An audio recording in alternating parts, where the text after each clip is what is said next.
ஆன்மீகமும் இப்படி தான் இருக்குது, இதைத்தான் சொல்லுது அப்படிங்கிறதும் கிடையாது. ஒருத்தவங்களுக்கு 1000 பேருக்கு 1000 விதமான ஆன்மீகத்தை பற்றி டெஃபினேஷன் இருக்குன்னா அந்த 1000முமே உண்மை தான். சரிங்களா? அதுக்கப்புறம் 1001வது பேர் போய் ஒன்று சொல்கிறாரு அப்படின்னா அவர் சொல்கிறதும் உண்மையாக தான் இருக்கும். ஸோ யாரும் ரொம்ப போட்டு டிஃபிகல்ட்டெல்லாம் பண்ணிக்க வேண்டாம். டெய்லி வாழ்கிறீங்க இல்லையா, அந்த வாழ்க்கையிலேயே உங்களை பாருங்கள்.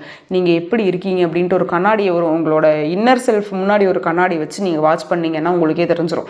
ஓகே, நம்ம வந்து இப்போ இப்படி இருக்கோம், இனி இப்படி இருக்க வேண்டாம், இல்லை இந்த விஷயங்களை மாற்றணும், இதை மாற்ற வேண்டாம், இதை இன்னும் கொஞ்சம் டெவலப் பண்ணிக்கணும், இப்படிங்கிற எல்லாமே நமக்கு தெரிஞ்சிடும். ஸோ வந்துட்டு இதுக்கு கொஞ்சம் வந்து அந்த ஸ்பிரிச்சுவாலிட்டியில் இன்ட்ரெஸ்ட் இருக்குதுன்னா உங்களுக்கு இன்னும் கொஞ்சம் ஈஸியாக இருக்கும்னு வைங்களேன். மற்றபடி வந்துட்டு யாராலையுமே ஞானம் அடைய முடியாமல் எல்லாரும் இந்த மெட்டீரியலிஸ்டிக் லைஃப்குள்ளே தான் இருக்கணும்னு அவசியமே கிடையாது. நான் என்ன சொல்வேன்னா, நீங்கள் 100% மெட்டீரியல் லைஃப்குள்ளேயே இருங்க. அந்த பொருள் சார்ந்த வாழ்க்கையில் வாழும் பொழுதே ஞானம் சார்ந்த வாழ்க்கையிலையும் 100% இருக்க முடியாது அப்படிங்கிறதெல்லாம் இங்கே கிடையாது. ஸோ நம்ம கையில் தான் இருக்குது.